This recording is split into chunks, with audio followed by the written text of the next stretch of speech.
It's the ultimate Victorian public school poem, the equation of playing field and battlefield, the empire as a great game, all wrapped up in a sentimental hymn to decent, understated patriotism. It's ridiculous, of course, but hugely effective, and Baden-Powell wanted to use it to inspire boys of every class. Many Edwardians assumed public school values were the privilege of public school boys, but Baden-Powell was more ambitious.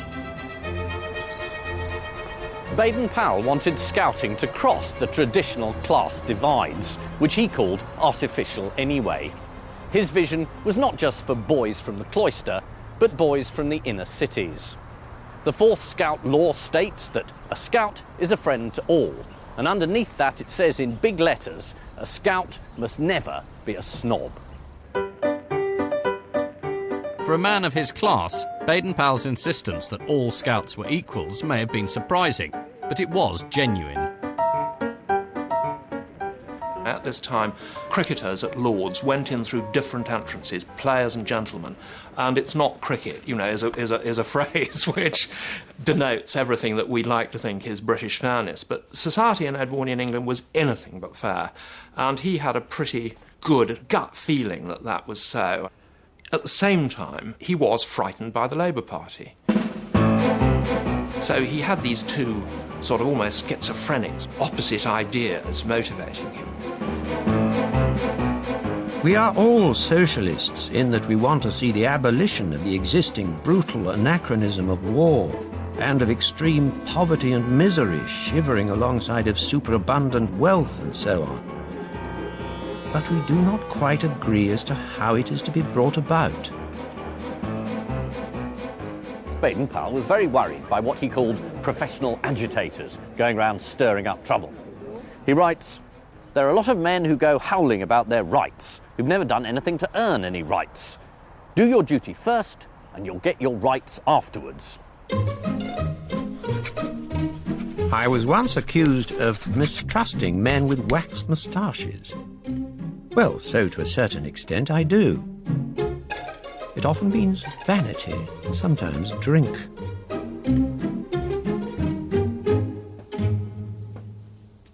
But why should anyone listen to the thoughts of Baden-Powell? Well, because he was the most famous man in Britain. This is just the tip of the iceberg of all the merchandise devoted to celebrating Baden-Powell. It's all here. There's the Baden-Powell alarm clock, the Baden-Powell shaving mirror, Baden-Powell spoons, Baden-Powell egg cup. There's an ostrich egg painted with the face of Baden-Powell. The Baden-Powell cigars. He'd have hated that, because he hated smoking. And it wasn't just artefacts, there was music to accompany them. Here we have the Baden-Powell March, a patriotic song for our hero, BP. Hurrah, hurrah, hurrah, whiz-bang, whiz-bang. Lots of rhyming of the word fought with jolly good sort. Why was he so ridiculously famous? Well, he was the heroic defender of Mafeking, a small town in South Africa. Hurrah for BP, for holding a fort. Hurrah, hurrah, hurrah. He's just the right sort, our hero BP. Hurrah, hurrah, hurrah. Baden-Powell was a surprise recipient of national fame and military glory. After school, he joined the army, and over the next 20 years, he served diligently right across the empire.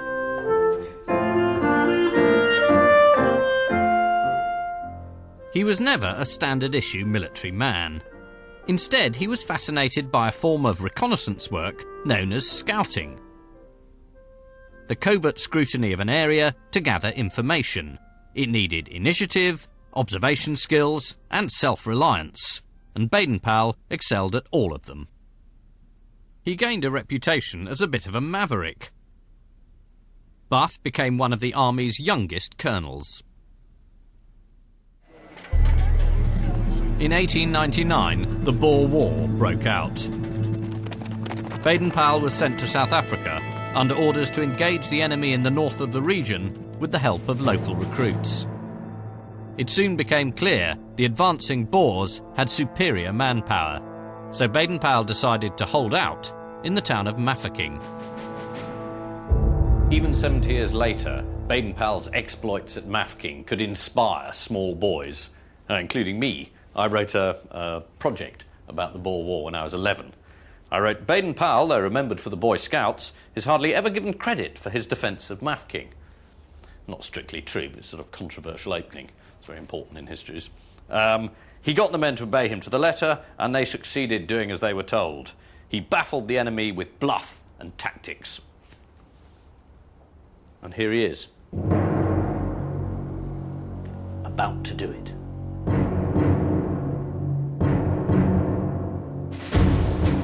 Right from the outset, Baden-Powell was heavily outnumbered. There were about 2,000 armed men in Mafeking. 1,100 of them whites, the rest natives, and only about a quarter of all of them had any sort of military training. These lot were facing 6,000 Boers. This was no ordinary engagement, and it tested Baden-Powell as a leader and a strategist. It also crystallised the ideas that would later form the core of Scouting for Boys. Baden-Powell was assisted in his defence of the town by an unlikely force, a group of boys. Gathered together before the siege started, they became a sort of unofficial cadet corps. They performed a vital role taking messages between the various defenders, often on bicycles and under fire. In later life, Baden-Powell would recount the stirring story of the cadets at Mafeking to inspire English boys. I said to one of these boys on one occasion, "You will get hit one of these days riding about like that when shells are flying." And he replied, "I pedal so quick, sir, they'd never catch me." Would any of you do that?